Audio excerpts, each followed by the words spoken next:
बच्चों, आज हम परिमेय संख्या और अपरिमेय संख्याओं को जोड़ना, घटाना, गुणा करना, भाग करना, उसके बारे में चर्चा करेंगे। इस वीडियो में केवल मैं परिमेय संख्याओं के बारे में बात करूंगा। अपरिमेय संख्याओं के बारे में अगले वीडियो में बात करूंगा। पहले अपन बात करते हैं, प्राकृत संख्या से प्रारंभ करते हैं। प्राकृत संख्या क्या होती है? 1, 2, 3, 4, 5, 6, जिनका उपयोग अपन गिनने में करते हैं। प्राकृत संख्या को अपन इंग्लिश में नेचुरल नंबर कहते हैं, इसलिए उसको हम एन से बताते हैं। एन का मतलब प्राकृत संख्या, ये आपके ध्यान में आना चाहिए।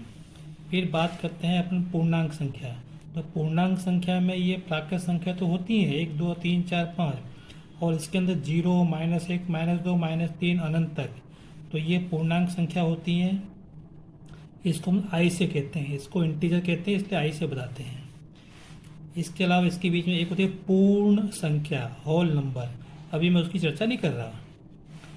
बात करते हैं परिमेय संख्या। तो परिमेय संख्या क्या होती है? भिन्न के रूप में होती है। भिन्न के रूप में होती है जिसका अंश एक पूर्णांक होता है, अंश इसमें से होता है, और हर भी इसमें से होता है।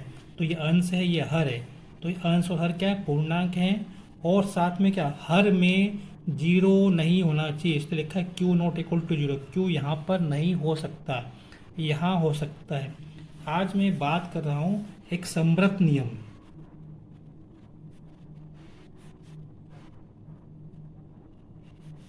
और समृद्ध नियम वो भी योग के लिए।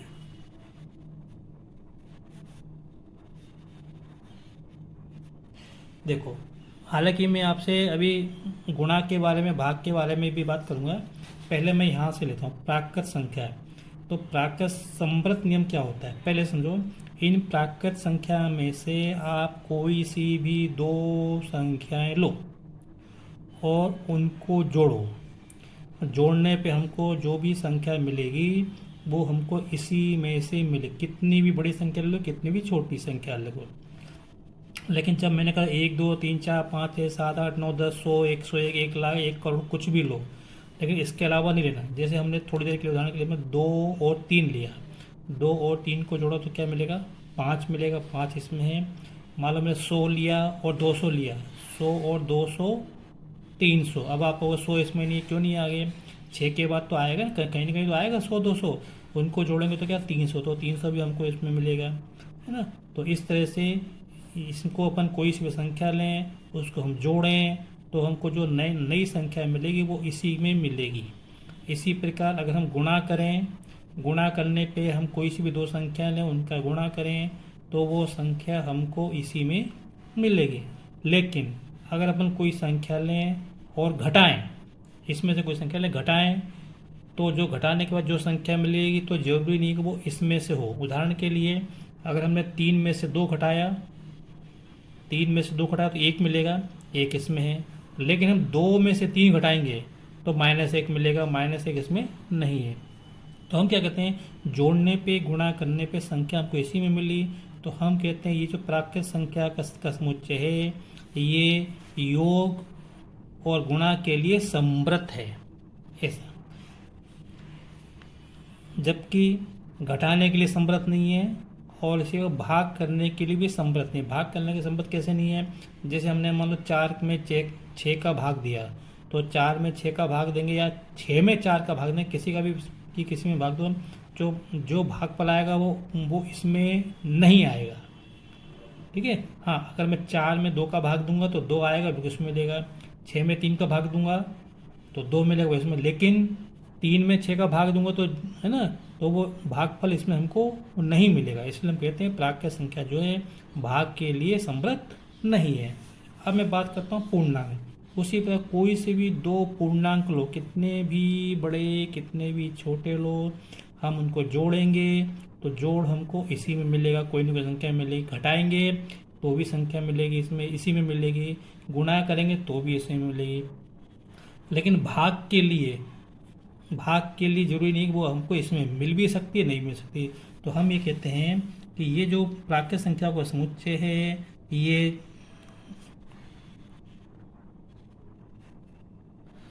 तो ये जो समुच्चय है प्राकृत संख्याओं का, ये योग और गुणा के लिए समृद्ध है। इसी प्रकार पूर्णांक संख्याओं को इसमें योग, गुणा और अंतर के लिए समृद्ध है, भाग के लिए समृद्ध नहीं है। अब हम परिमेय संख्या की बात करेंगे। तो परिमेय संख्या तुमको मालूम है, जैसे ये परिमेय संख्या 2/3, 3/2, -1/2, -2/1। तो ये सब क्या है, भिन्न वाली संख्या क्या है, ये परिमेय संख्या है। देख लो आप, बताओ मेरे को, ये अंश और हर बोले इसमें है कि नहीं? बिल्कुल है, वही तो लिखा है ना, पी और क्यू क्या पूर्णांक हैं, तो अंश और हर हमको इसमें से मिलेंगे। देखो -1/2 बिल्कुल इसमें है, -2/1 बिल्कुल -2 देखो ये रहा इसमें, और एक इसमें ये रहा यहाँ पे, देखो एक ही यहाँ पे। तो कहने का मतलब ये कि ये सब क्या परिमेय संख्या है। अगर मैं इसको लिखूँ 0/1 लिखूँ, 0/5 लिखूँ, 0/-10 लिखूँ, ये सब परिमेय संख्या है। लेकिन 5/0, 7/0 ये परिमेय संख्या नहीं, ये भी परिमेय संख्या नहीं है। क्योंकि परिमेय संख्या की परिभाषा ये कहती है कि हर में 0 नहीं होना चाहिए, ऊपर 0 हो सकता है। तो यहाँ पे इसीलिए हमने यहाँ पे लिखा था Q≠0, ये Q≠0। ठीक है, तो अब आपको समझ में आ गया होगा ये परिमेय संख्या क्या होती है। आज हम जो बात कर रहे हैं वो इस तरह की जो परिमेय संख्या है, हम इनकी बात कर रहे हैं। तो हम देखते हैं कि परिमेय संख्या को जोड़ने पे, गुणा करने पे, भाग करने पे क्या होता है। तो मैं एक उदाहरण लेता हूँ। मैंने लिया 2/3 लिया, और प्लस चलो मैंने 5/2 ले लिया। ठीक है, अब इनको मैं जोड़ता हूँ। देखो ये परिमेय संख्या है, बिल्कुल परिमेय संख्या है, ये भी परिमेय संख्या है। इनको जोड़ने पे क्या होता है देखते हैं। जोड़ने पे क्या, मेरा लघुत्तम लेंगे तो 6 आएगा, यहाँ पे 2 दूनी 4 आएंगे, यहाँ पे 15 आएंगे, और यहाँ पे 19/6 आएंगे। तो देखो ये 19 बोले इसमें है कि नहीं, इंटीजर बिल्कुल मिलेगा हमको, 19 मिलेगा। और ये 6 हमको इसमें बिल्कुल मिलेगा, ये रहा 6, 5 के बाद 6 आएगा। तो कहने 19 और 6 क्या पूर्णांक हैं, तो इसलिए ये क्या है, परिमेय संख्या है। तो कहने का मतलब ये, अगर मैं एक परिमेय संख्या, ये एक परिमेय संख्या, ये अगर मैं इनको जोड़ूं तो मुझे परिमेय संख्या मिलती है। मैं इसके साथ कुछ भी ले लो, कितनी भी बड़ी छोटी संख्या, कितनी भी बड़ी संख्या ले लूँ, कितनी भी छोटी संख्या ले लूँ। चलो मैंने लिख लिया 2/1, और प्लस ले लिया मैंने, चलो 3/100। तो देखो लघुत्तम कितना आएगा, यहाँ पे 100 आएगा, यहाँ पे 200 आएंगे, यहाँ पे 3। ये तो आपको आता है करने के लिए, मैंने बताया है। तो ये जाएगा 203/100। तो देखो ये परिमेय संख्या थी, ये भी परिमेय संख्या, इसको जोड़ा तो हमको एक नई परिमेय संख्या मिली। इसका मतलब ये है कि दो परिमेय संख्याओं को जोड़ने पे हमको परिमेय संख्या मिलती है, अर्थात परिमेय संख्या जो है वो योग के लिए समृद्ध होती है। तो यहाँ पे लिख दो। तो यहाँ पे दो परिमेय संख्याओं को अपन जोड़े, 2 या 3 कितने भी जोड़ लो, चाहे आप 10 वाला जोड़ लो, के लिए जो हमको नई संख्या मिलेगी वो भी परिमेय संख्या होगी। कहने का मतलब ये, इस तरह की जो भी परिमेय संख्या होंगी उनको जोड़ने पे हमको जो नई संख्या मिलेगी वो भी परिमेय संख्या होगी। देखो यहाँ पे लिख दिया है मैंने, परिमेय प्लस परिमेय, एक परिमेय संख्या दूसरी परिमेय संख्या को जोड़ेंगे तो अपने को तीसरी परिमेय संख्या मिलेगी। एक बात और, इसको अपन किसी भी क्रम में जोड़ दें। अगर मैं इसका क्रम बदल दूँ, 5/2 पहले लिख दूँ और 2/3 लिख दूँ तो कोई फर्क नहीं पड़ेगा। लघुत्तम 6 आएगा, यहाँ पे 15 आएंगे, यहाँ पे 4 आएंगे, यहाँ पे आएगा 19/6। तो क्रम बदलने पर योग नहीं बदलता है, इसको हम कहते हैं क्रम विनिमय नियम। तो परिमेय संख्या जो होती हैं योग के लिए क्रम विनिमय नियम का पालन करती है।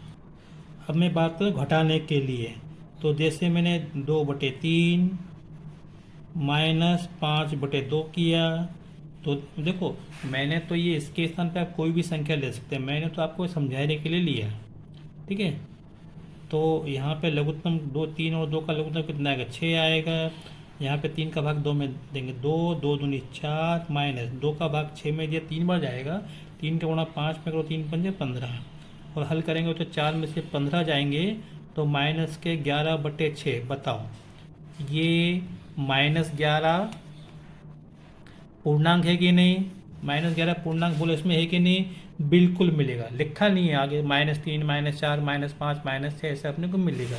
तो -11 पूर्णांक है, इसी वजह 6 भी पूर्णांक है, तो पूर्णांक बटे पूर्णांक, तो ये क्या होगी? हमको परिमेय संख्या मिली।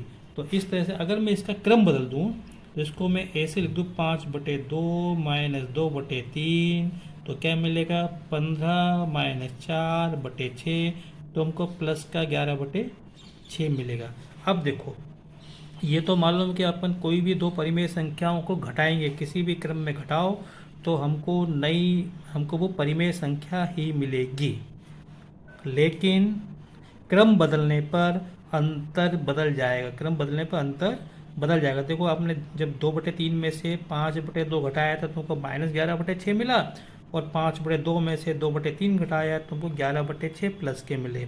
तो हम कहते हैं परिमेय संख्या जो है अंतर के लिए तो समव्रत हैं, अंतर के घटाना है ना, लेकिन अंतर के लिए क्रम विनिमय नियम का पालन नहीं करती हैं। तो कहने का मतलब ये है कि हम किन्हीं भी दो परिमेय संख्याओं को घटाएं तो हमको परिमेय संख्या मिलती है, लेकिन अगर मैं इनका क्रम बदल दूं तो हमको जो परिमेय संख्या तो मिलेगी, लेकिन वो उनका अंतर अलग अलग मिलेगा। तो हम कहते हैं परिमेय संख्या अंतर के लिए, अंतर मतलब घटाना के लिए समर्थ हैं, लेकिन परिमेय संख्या क्रम विनिमय नियम का पालन नहीं करती है। लेकिन परिमेय संख्या अंतर के लिए क्रम विनिमय नियम का पालन नहीं करती। अब इसी प्रकार जो परिमेय संख्या है गुणा के लिए समर्थ हैं, गुणा के लिए समर्थ हैं, अर्थात अगर अपन किन्हीं भी दो परिमेय संख्याओं का गुणा करें तो हमको जो नई संख्या मिलेगी वो भी परिमेय संख्या मिलेगी, और साथ ही साथ अगर अपन उनका क्रम बदल दें तो गुणनफल नहीं बदलता है।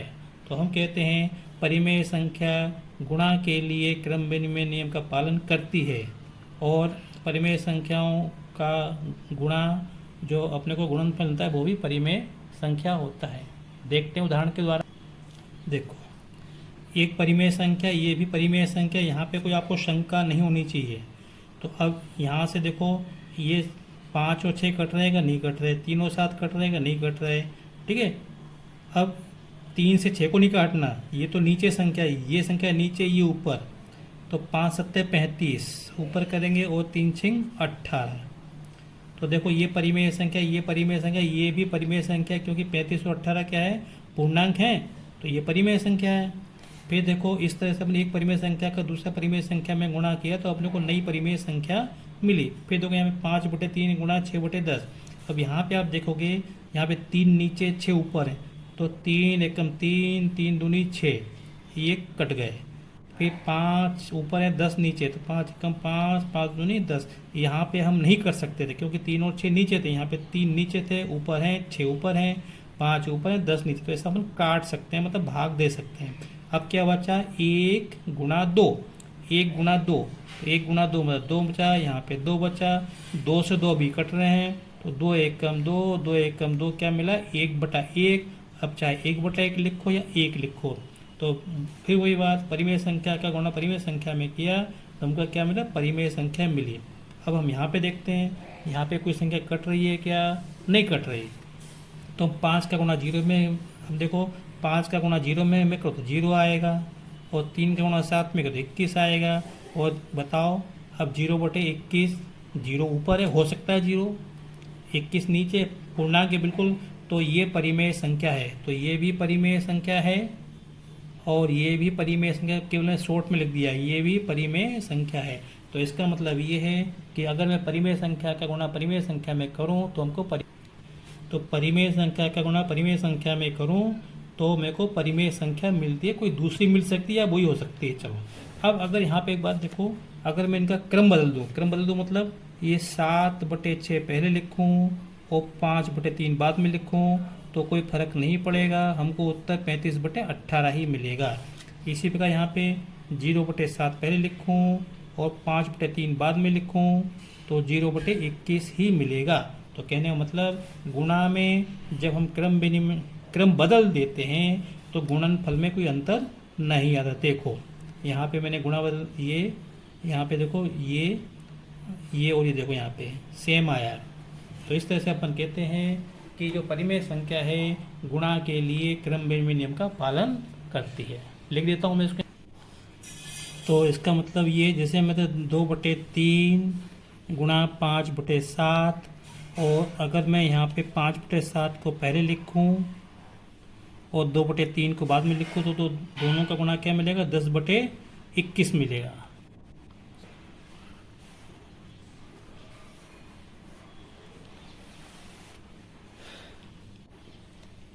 अब हम देखेंगे एक परिमेय संख्या का भाग दूसरी परिमेय संख्या में देते हैं तो क्या होता है। तो जैसे मैंने यहाँ पे एक कोई संख्या ले ली, परिमेय संख्या 2/3, और एक दूसरी संख्या ले ली मैंने 5/7। मैंने भाग किया, भाग समझ, इसका अर्थ क्या मालूम है ना, इसका भाग देना है इसमें, ठीक है। अब इसको अपन ऐसे भी तो लिख सकते हैं, इसको अपन 2/3, ठीक है, भागित ऐसा भी ले सकते हैं, इसको अपन 5/7 इसको लिख सकते हैं, और इसी को अपन ऐसा भी लिख सकते हैं। याद होगा आपको, खूब सिखाया होगा चौथी पाँचवीं में कि यहाँ पे अपन क्या कहते हैं, गुणा कर देते हैं, और यहाँ पे अपन क्या करते हैं 7/5 ऐसा अपन कर देते हैं। इसको भी अपन ऐसे ही अपन लिख सकते हैं 2/3 गुणा, ये भाग है तो 5/7 है तो ये 7/5 हो जाएगा, यहाँ पे गुणा हो जाएगा। अब इसको हल करेंगे तो कोई भी संख्या ऊपर नीचे से नहीं कट रही है तो सीधा अपन गुणा करेंगे, 2 सत्ते 14/15। तो कहने का मतलब ये कि दो परिमेय संख्याओं का भाग देने पर हमको नई परिमेय संख्या मिलती है। देखो, अच्छा चलो फिर से देखते हैं, आगे देखते हैं। 2/3 भागित 0/7, बताओ ये 0/7 परिमेय संख्या है कि नहीं? बिल्कुल परिमेय संख्या है, 100% में ना। वो 0 ऊपर हो सकता है, ये भी परिमेय संख्या है। तो अब इसको अपन कैसा अपन लिख सकते हैं, इसको हम 2/3 गुणा, हम चेक कर रहे हैं कि परिमेय संख्याओं का भाग मतलब समृद्ध है कि नहीं। तो इसको भाग के समय गुणा लगाया और 7/0 कर दिया, इसको मैंने उलट दिया। तो उलटने पर क्या होगा, इसका गुणा इससे क्या 14 और 3 का गुणा 0 में कर तो 0 आया। बताओ भाई, ऊपर पूर्णांक के नीचे भी पूर्णांक है, क्या ये परिमेय संख्या है? बोलो बोलो। बिल्कुल नहीं है परिमेय संख्या, क्योंकि ये 0 नीचे है। 0 ऊपर हो सकता है लेकिन नीचे नहीं होता, तो ये परिमेय संख्या नहीं है, ये परिमेय संख्या नहीं है। फिर और मैं बताऊं, 0 से भाग देना परिभाषित, 0 से भाग देना परिभाषित नहीं है, तो इसको हम ऐसे भी लिखते हैं अपरिभाषित है। ये जो नंबर है ये अपरिभाषित है क्योंकि बटे में 0 है। तो इससे क्या निकला, हम कोई सी भी संख्या, इसका मतलब ये निकला कि परिमेय संख्याएं जो हैं जब, तो जरूरी नहीं है कि हमको परिमेय संख्या मिले। और देख लो, मैंने 2/0 लिखा, ये परिमेय संख्या है, ये भी परिमेय संख्या है, ठीक है ना। तो इसका मतलब क्या है, इसका मतलब ये है 2/0, तो ये परिमेय संख्या नहीं है क्योंकि बटे में 0 है। हाँ, अगर मैं इसको ऐसे लिखूं 0/2 लिखूं, 0/2 लिखूं तो हमको क्या मिलेगा, 0/2, तो ये है परिमेय संख्या। फिर इसी प्रकार अगर मैं इसको यहाँ पे क्रम बदल दूँ, 0/7 भागित 2/3, तो आप देखेंगे ये हो जाएगा 0/7 गुणा 3/2, तो 0 आएगा, ये 14 आएगा, तो ये परिमेय संख्या है। लेकिन यहाँ पर ये परिमेय संख्या नहीं है। तो अगर कोई भी एक ऐसा हमको नंबर मिल गया जिसके कारण कि हमको भाग देने पर परिमेय संख्या नहीं मिलती है, तो हम कहते हैं कि परिमेय संख्याओं का भाग समृद्ध नहीं होता। दूसरी बात कि आपने देखा कि जब हमने 2 का 0 में भाग दिया तो 2/0 आया, और जब हमने 0 में 2 का भाग दिया तो 0/2 आ रहा है, तो देखो बराबर कहाँ है, बराबर नहीं है। तो इसका मतलब ये है परिमेय संख्याओं का भाग क्रम विनिमय नियम का पालन नहीं करता है, अर्थात परिमेय संख्याओं का भाग समवृत नहीं होता है। और यहाँ पे परिमेय संख्याओं में किसी दूसरी परिमेय संख्या का भाग दें तो जरूरी नहीं है कि परिमेय संख्या हो, तो मैं यहाँ पे लिख देता हूँ। तो परिमेय संख्या में परिमेय संख्या का भाग दें तो परिमेय हो जरूरी नहीं है। ये जो समझा है वो आप यहाँ पे देख सकते हो कि 2 में 0 का भाग दिया तो 2/0 आ रहा है, जो कि परिमेय संख्या नहीं है। दूसरा, परिमेय संख्याओं का भाग क्रम विनिमेय नियम का पालन नहीं करती। आशा करता हूँ कि आपको ये बात समझ में आई होगी। ठीक है, अगर आपको मेरा वीडियो पसंद आया हो तो इसे लाइक ज़रूर करें और शेयर करें। Thank you. तो बच्चों, आज के वीडियो में हमने जो भी कुछ पढ़ा वो यहाँ पे लिख दिया है मैंने। परिमेय संख्या को दूसरी परिमेय संख्या में जोड़ेंगे, गुणा करेंगे, घटाएंगे तो हमको परिमेय संख्या मिलेगी। अर्थात परिमेय संख्याओं का समुच्चय जो है जोड़ने के लिए, गुणा करने के लिए और घटाने के लिए समवृत होता है। इंग्लिश में कहते हैं क्लोज्ड होता है। लेकिन जब हम 2 परिमेय संख्याओं का भाग दें तो हो सकता है कि वो परिमेय संख्या हो भी और नहीं भी हो। तो इसलिए यहाँ पे लिख दिया परिमेय संख्या हो, यह जरूरी नहीं है, यह आवश्यक नहीं है।